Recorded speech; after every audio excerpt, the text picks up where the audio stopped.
So for this part of the look def bit, I've still got my one object selected from the last video. I've got all these modifiers applied, and I want to talk about shading very quickly. Now I'm not going to get into the nitty-gritty of how to create a really awesome shader, but what I wanted to show you is how to use these shaders combined with your modifiers and how you can do really interesting things.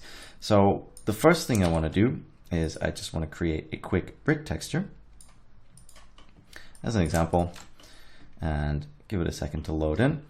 Then I'm going to hit Control T with the Node Wrangler add-on enabled to use my UVs. And this is something really important because I set up these UVs in the previous video. And because I set up the regular UV first, this is the one that your material is going to use. But you could, if you hit the input here, go to UV map and use whichever one you want. But that way you have one nicely unwrapped version of it, or in my case, a smart UV projected version of it, which obviously it's not the best unwrap, but it does the job for now. And the cool thing is that now we have something we can work with. So we have two UVs, one for our shader and one for our effect.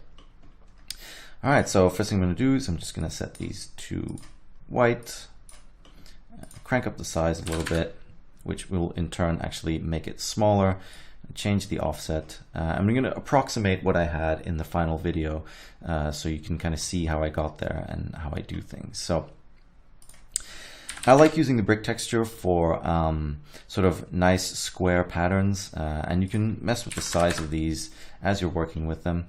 And by using the mortar size and bringing this up, we can get some really cool results. There we go. Something like this, maybe just a touch smaller. And if we add a math node in here, we can add that color in, set this to multiply, and pop this into our displacement, which means we will have a nice little displacement going on. Now, actually in this case, I'm doing it the inverted way. These little dots are actually sticking out because they're white. So what you could do is just switch this around and bring the mortar size to white, which in turn just makes it a texture that looks like this. So that means all of the black portions are going to be pushed into the mesh and all of the white portions are going to be like on the surface. So if I go back to my diffuse, now I could change the size of the mortar a little bit. And there we go. We get sort of a similar looking result. And by using just a very simple multiply node, I'm not actually using subdivision or micropolygon displacement, sorry. I'm just using the regular displacement as a bump map. Now we can dial in the value to whatever we want and we won't get as extreme a result.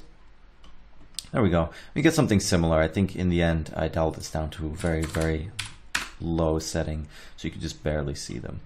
So with that done, next thing I want to do is add in my reflections. So I'm just going to add in a mix shader, add in a glossy shader, and then mix them together using a layer weight shader. So some people still tend to use the Fresnel shader. As far as I understand, this is actually more used for refractive shaders rather than reflective shaders, and the layer weight one is the more optimal one to use for a surface shader. That doesn't deal with any refractions or anything like that. There we go. Set the blend down a little bit, bring the roughness down of the shader a bit. And as you can see, this is a really nice way of working because I've just set my viewport to rendered. I haven't left this UI set up, and I can just keep iterating and keep iterating. This is something I really love about doing this type of work in Blender. It gives you a lot of flexibility. So I'm going to go back a couple of frames. See somewhere where we can see the there we go. We can see the wireframe a little better. Now this wireframe is still set to a very extreme level, and I would go back in and tweak my mask a little bit that we did in the previous video. Maybe separate these out a little bit more so the in the final shot, I believe, the effect is a little bit more gradual. But the reason I wanted to show the shading in combo with the modifiers is in most of the modifiers, like wireframe, I think the bevel one, and solidify, there's a bunch of modifiers that actually have this material offset. And this is a really cool thing because if I set this material offset to 1, what I can do is I can add a second material onto my object, which maybe has a completely different color. In this case, it's white. It's going to turn it black really quickly so we can see exactly what's going on. And that way our material of our wireframe can be something completely different. So you can have really, really interesting effects that shading effects, at least, that affect only certain parts of your mesh. So if I were to change this to maybe a glass shader, I have no idea what this is going to look like, but bring the color back up again. And you can see you can have this really interesting effect going on with just the wireframe being affected. So that's why I wanted to show shading combined with this technique, because it's really cool. I mean, you can do all kinds of crazy things with this. And again, your imagination is pretty much the limit. So I hope this showed a little bit how I use these modifiers to affect my shading as well, and some of the basics of shading.